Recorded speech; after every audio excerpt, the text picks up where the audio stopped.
दोस्तों राम राम। आज जो मैं आप लोगों के साथ वीडियो शेयर करने के लिए आई हूँ वो मोहिनी एकादशी का है। इसके पहले कि मैं एकादशी व्रत के बारे में आपसे बातें करूँ तो पहले आप लोगों का मेरे चैनल पे स्वागत है। और जैसा कि पहले भी बताती हूँ कि मुझे आप लोगों के सपोर्ट की बहुत ज़रूरत है, तो मेरे चैनल को सब्सक्राइब कीजिए, लाइक करिए और शेयर कीजिए। और भगवान से यही प्रार्थना करती हूँ कि हम लोग सभी बहुत सुखी और खुशी से ज़िंदगी व्यतीत करें। एक बार फिर से राम राम। और ये जो है एकादशी व्रत का जो है यथी करने बता रही हूँ, वो मोहिनी एकादशी वैशाख मास के शुक्ल पक्ष की एकादशी तिथि को हम लोग मोहिनी एकादशी कहते हैं। तो जैसा कि मोहिनी एकादशी के बारे में कहा गया है कि शुक्ल पक्ष में आती है, शुक्ल पक्ष की एकादशी को मोहिनी एकादशी कहते हैं। तो एकादशी तिथि जानते हैं कि 3 दिन का ये व्रत माना जाता है। तो 10वीं तिथि से ये व्रत का नियम शुरू हो जाता है। और 10वीं तिथि इस बार संडे को पड़ रही है। 26 तारीख को 10वीं तिथि मनाया जाएगा। और सारा नियम जो है 10वीं तिथि का होता है, इसी दिन किया जाएगा। तो नियम में सबसे पहले है कि व्रत के पहले लोग स्नान ध्यान जो करते हैं एक दिन पहले बाल धोकर, तो वो 10वीं तिथि है संडे को, तो इस दिन बाल धो के नहा वहा लेंगे। नाखून वगैरह जो भी जिनको अपना काटना वगैरह है, क्योंकि एकादशी के दिन नाखून वगैरह नहीं काटा जाता है। और इसमें विष्णु भगवान का, श्री हरि विष्णु भगवान का पूजा होता है। तो इस बात का हम लोग खास ध्यान रखेंगे कि 10वीं तिथि में ही नाखून वगैरह काटना हो या बाल में शैम्पू वगैरह करना हो, बाल धोना हो, उसको धो लिया जाएगा। और इस दिन शुद्ध सात्विक भोजन करते हैं। शुद्ध सात्विक मतलब कि लहसुन प्याज तो खैर इस दिन नहीं, जो व्रती है उनके लिए है। जो जिनको व्रत करना है एकादशी का, वो लहसुन प्याज में सब्जी में दाल में वगैरह किसी भी तरह से लहसुन प्याज का यूज नहीं करेंगे। और इस दिन जब लहसुन प्याज वर्जित है तो मांसाहार भी वर्जित ही है। ये तो सिंपल, लेकिन फिर भी मैं खास करके बता दी हूँ कि उस घर में व्रती ना खाएं तो वो बात अलग है, लेकिन उस घर में भी नहीं बनता है जिस घर में एकादशी व्रत करते हैं लोग। क्योंकि 10वीं तिथि से ही उनका नियम शुरू हो जाता है। प्याज लहसुन तो ठीक है, घर के मेंबर लोग खा सकते हैं, लेकिन ये मांस मछली जो है, मांसाहार है, वो उस दिन पूरे घर में ही वर्जित है, उस दिन नहीं होता है, खाते हैं लोग। इसलिए कहते हैं कि शुद्ध सात्विक भोजन 10वीं तिथि में करना चाहिए। और जो भी सब्जी वगैरह है, जैसे क्या बोलते हैं बैगन वगैरह है, ये सबको लोग नहीं ये करते हैं, खाते हैं। और मसूर दाल है, मूली है, ये सबको लोग माने जो भी वर्जित है खाना, लहसुन प्याज ये सब नहीं खाते हैं। पहले भी ये मैं बता चुकी हूँ। और उसी तरह से पूरे दिन अपना खाएंगे। कुछ लोग तो होता है कि बहुतों का कहना ये भी है कि सूर्यास्त के पहले ही भोजन कर लेना चाहिए। सूर्यास्त के बाद 10वीं तिथि में भी भोजन नहीं होता। लेकिन देखिए, सबकी मान्यता अपनी है, जिनके घर में जैसा होता है। बहुत लोग सूर्यास्त के बाद भी भोजन करता है, लेकिन ऐसा ही भोजन सुपाच्य भोजन करना चाहिए। हल्का फुल्का भोजन अगर सूर्यास्त के बाद लेते भी हैं तो ऐसा हल्का फुल्का भोजन ही करना चाहिए। और उसके बाद अगले दिन चूँकि एकादशी का व्रत हो जाएगा, तो देखिए एकादशी जो है वो 26 तारीख को ही शाम में 6:07 से लगभग स्टार्ट है। और ये 27 तारीख को 6:19-20 तक लगभग है। तो यही है कि उदया तिथि होने के कारण ये व्रत एकादशी का 27 तारीख सोमवार को मनाया जाएगा। तो सुबह में अपना नहा धोवा कर स्नान ध्यान, तो पूजा पाठ के लिए सबसे पहले ज़रूरी है स्नान ध्यान। तो स्नान करके ही तो कुछ पूजा पाठ होगा। तो उसके लिए है कि अपना सुबह सवेरे जहाँ तक आपसे बन पड़े कोशिश करिए अर्ली मॉर्निंग जगने का, और अपना जो भी दैनिक कार्यक्रम का काम वगैरह जो है वो सारा करने के साथ साथ अपना स्नान ध्यान भी कर ले। और अगर नदी तालाब संभव हो तो नहाना चाहिए, अगर नहीं संभव है तो नहाने के जिस जल से घर में नहाते हैं उसमें गंगा जल डालकर गंगा जी के भाव करके उस जल से भी लोग नहाते हैं। और भाव बस वही हो जाता है, क्या कि संभव अगर नहीं हो पाए तो क्या करेगा, जो संभव है उसी को आदमी पूरा करता है। और नहाने के बाद अपना पूजा पाठ जो है वो अपना कर लेते हैं। अगर जिनको मंदिर जाना है वो मंदिर भी जाते हैं, लेकिन अगर सुबह में आप मंदिर नहीं भी जाते हैं तो शाम में भी हो, किसी भी समय, सुबह अगर हो तो अच्छी बात है, अगर शाम में हो वो भी अच्छी बात है। माने आप अपना देख लें जिस प्रकार माने डेली शेड्यूल के अनुसार आपको जो समय निकलता है। तो सोमवार है, सोमवार के दिन थोड़ा सा वैसे भी वर्किंग डे होता है, उस दिन थोड़ा सा समय का भागम दौड़ होने के कारण सुबह में शायद समय ना निकले तो शाम में भी जा सकते हैं। कम से कम मंदिर में जाकर विष्णु भगवान का दर्शन ही कर लिए, दिया बाती ही दिखा लिए। तो ये तो बात की है। तो बस यही बात है कि जैसे भी हो अपना पूजा पाठ करने के बाद सुबह में जैसे दैनिक पूजा पाठ करते हैं विष्णु जी का, अपना खास करके श्री हरि विष्णु का एक बात है कि जो भी है नाम जाप करते रहना चाहिए। कम से कम पूरे दिन श्री हरि विष्णु का नाम का हम लोग मन ही मन धीरे धीरे अपना जाप करते रहें। और जो भी है पूजा पाठ कहते हैं ये भी कि ये एकादशी के दिन जो है मोहिनी एकादशी के दिन मध का ये नहीं यूज किया जाता है। तो अगर यूज जैसे चरणामृत बनाने में विष्णु जी के पूजन में चरणामृत बनता है, जैसे भोला बाबा के ये में भी पंचामृत जो बनता है तो उसमें दूध, दही, घी, शक्कर, मध, मधु ये 5 चीज़ रहता है। लेकिन चूँकि इनमें एक मोहिनी एकादशी में मध का यूज बोलते हैं कि नहीं करना चाहिए, तो उसमें आप मध की जगह पे गंगा जल मिला सकते हैं और गंगा जल मिलाकर उससे चरणामृत बना सकते हैं। और रह गई बात कि जो भी पूजा पाठ है, फूल है, ये है अक्षत से उस दिन पूजा नहीं करते हैं। अक्षत के बदला तिल का यूज किया जाता है, तिल से पूजा करते हैं।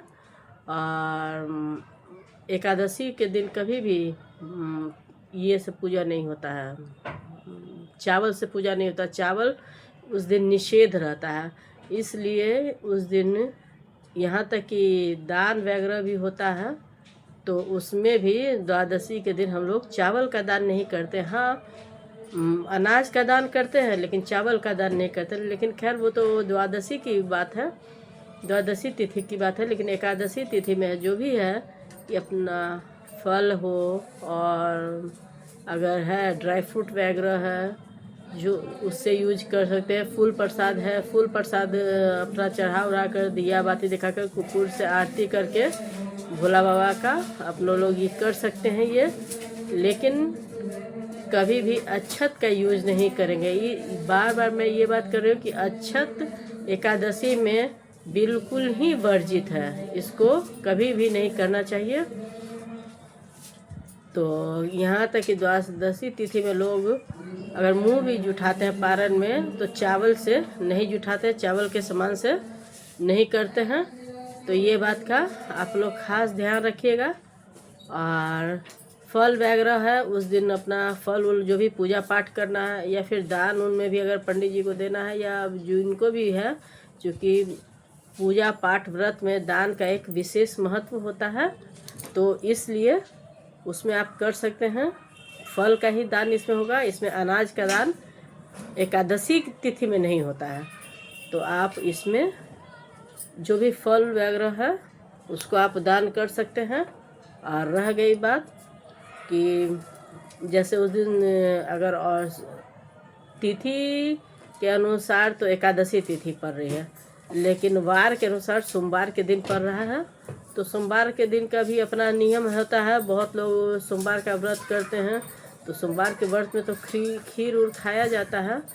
तो थोड़ा सा परहेज करना है कि उस दिन चावल का खीर जो होता है वो ना तो भोला बाबा पे चढ़ेगा और ना अपने खीर में लोग अपने खाने के लिए फलाहार कहिए या फिर ऐसे भी लोग खाता है तो उसमें यूज नहीं किया जाता है। उसमें आप मखाना, चूँकि फलाहारी कर रहे हैं, एकादशी पर्व जो होता है वो फलाहारी पर्व होता है, उसमें अनाज का यूज नहीं होता है। सोमवार में तो लोग अनाज का भी यूज करते हैं, चाहे वो सोमवार का व्रत हो या 16 सोमवार का व्रत हो। जैसा लोग पूजा में जैसे खीर से, चावल के खीर से अगर भोग लगा देते हैं तो चावल के खीर से भी भोला बाबा का चढ़ता है। लेकिन एकादशी तिथि पड़ने के कारण इस दिन भोला बाबा को भी खीर वगैरह जो होता है वो नहीं ही चढ़ेंगे, क्योंकि पूजा आप ही करिएगा, एकादशी का भी और सोमवार का भी, भोला बाबा का भी। तो फिर आप एक तरफ से जो वर्जित है चावल वो आप सोमवार के पूजन में भी नहीं यूज करना चाहिए। इसलिए अगर फलाहार में खीर वगैरह चढ़ाना हो या खाना हो तो मखाना का खीर खाइए, साबूदाना का खीर खाइए, ये सब फलाहार में ही आता है। इससे आपका एकादशी नियम भी रहेगा और सोमवार के भोला बाबा के व्रत का भी नियम रहेगा।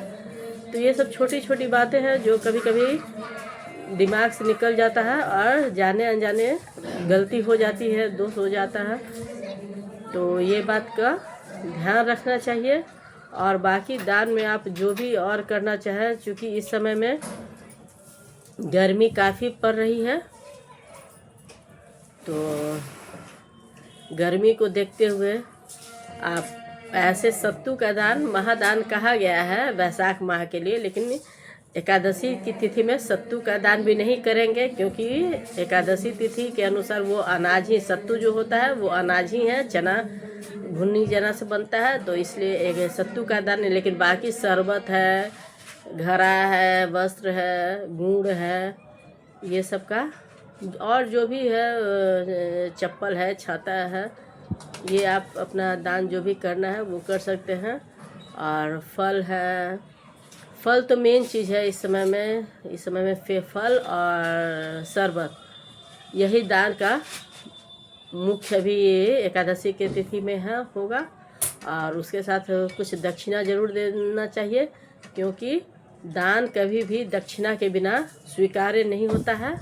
जैसे अभी विष्णु भगवान का जब हम लोग पूजन करेंगे एकादशी में, तो जब एकादशी तिथि हो या कोई भी तिथि हो, विष्णु भगवान का या राम जी का, ये सब का, हनुमान जी का, ये सब का बिना तुलसी पत्र का, बिना तुलसी दल का, बिना तुलसी जी के पत्ते का भोग स्वीकार्य नहीं होता है। उनका भोग पूर्ण होने के लिए तुलसी दल जरूर उसमें उनके भोग में डालना चाहिए। तो विष्णु भगवान का एकादशी का व्रत है, तो उस दिन जब उनका फल फ्रूट्स जो भी चीज़ चढ़ाएंगे तो उनमें तुलसी पत्ता जरूर डालेंगे, ताकि भोग पूर्ण रूप से स्वीकार्य हो। ये हो गया। तो इसी बात को बोल रही थी कि जैसे तुलसी पत्र के बिना विष्णु भगवान का भोग अधूरा है, वैसे दक्षिणा के बिना दान भी अधूरा ही माना जाता है। अगर आप किसी चीज़ का दान दीजिए, अनाज का दान महादान कहा जाता है, क्योंकि अनाज तृप्ति अनाज ही देते, लेकिन उसके साथ कुछ पैसा ज़रूर दक्षिणा देना चाहिए।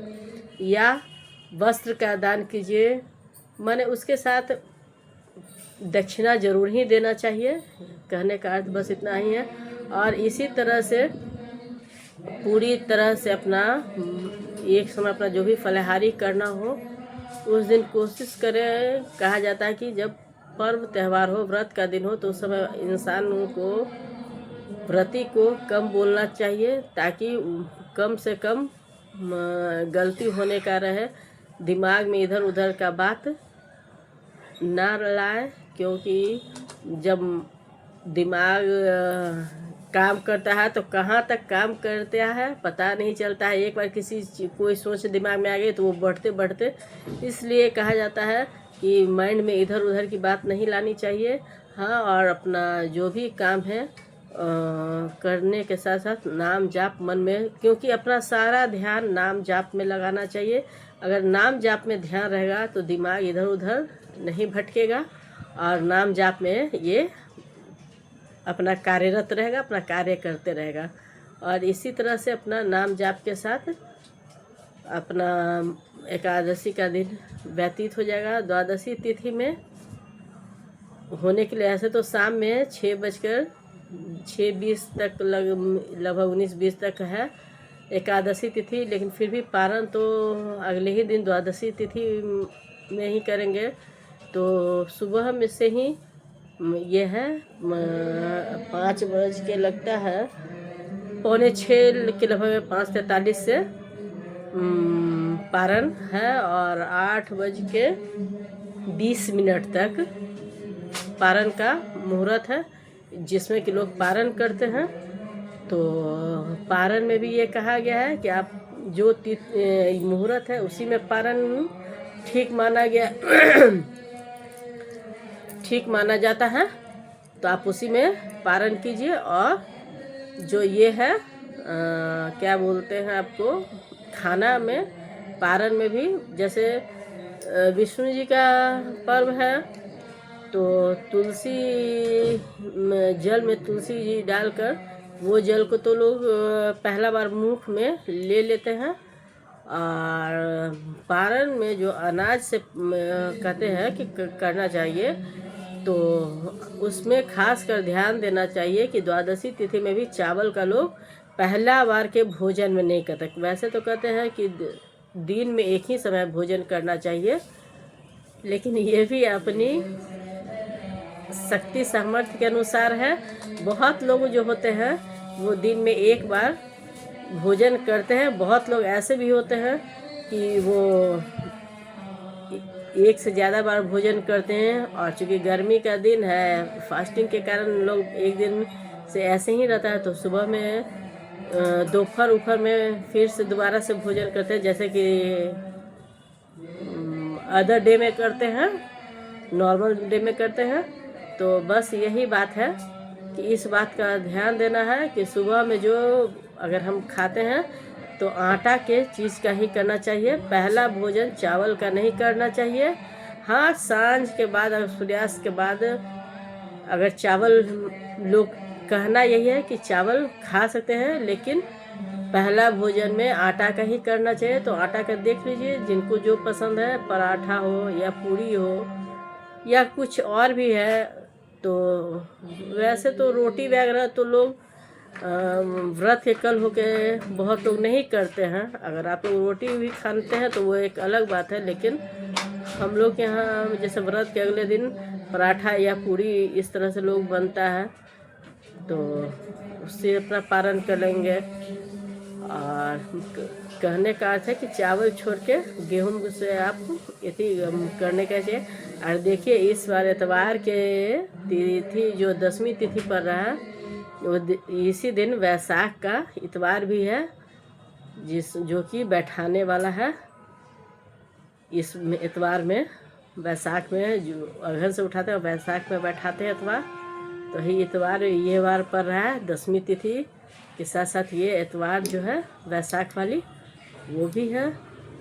तो द्वादशी तिथि देखिए, एतवार जो पड़ रहा है उसमें यही है, बैठाने वाला एतवार जो है 10वीं तिथि के साथ। दूसरी बात है कि सोमवार के दिन ये है, तो सोमवार के दिन एकादशी तिथि के साथ साथ भोला बाबा का भी सोमवार का सारा व्रत होगा। द्वादशी तिथि में मंगलवार का व्रत होगा। तो बस आप देखते हुए अपना, जैसे जिनका है दिन डबल डबल पड़ जाता है जो फास्टिंग वाला, उसमें तो थोड़ा क्या बहुत दिक्कत हो जाता है। इस समय गर्मी, ठंडे के वक्त में उतना नहीं बुझाता है, लेकिन जो गर्मी पड़ता है, गर्मी के दिन में कोई पर्व अगर डबल आ जाता है तो वो उसमें काफ़ी ये हो जाता है। लेकिन खैर, अब जिनके पड़ता है वो तो उसी तरह से देखते हैं। तो यही है, आज मैं आप लोगों के साथ एकादशी का जो भी था, मोहिनी एकादशी। अच्छा, मोहिनी एकादशी भी क्यों कहते हैं? तो कहते हैं कि विष्णु भगवान इस दिन मोहिनी रूप धरे थे। जानते ही हैं कि मोहिनी रूप वो क्यों धरे थे, ये कथा तो सब लोग जानते हैं। तो मोहिनी रूप धरने के कारण ये हर तरह के पापों का प्रायश्चित के रूप में ये माना जाता है कि हर तरह का पाप का ये काट करता है। इसके लिए मोहिनी एकादशी का विशेष महत्व है। और आज मैं आप लोगों के साथ यही मोहिनी एकादशी का वीडियो शेयर करी थी। और अब इसी के साथ मैं एक बार फिर से आपको कह रही हूँ कि मेरे वीडियो को लाइक, सब्सक्राइब और शेयर कर दिया कीजिए, ताकि इससे मुझे सपोर्ट मिले। और फिर मैं अगली बार किसी वीडियो के साथ आप लोगों के साथ आऊँगी। और तब तक के लिए राम राम।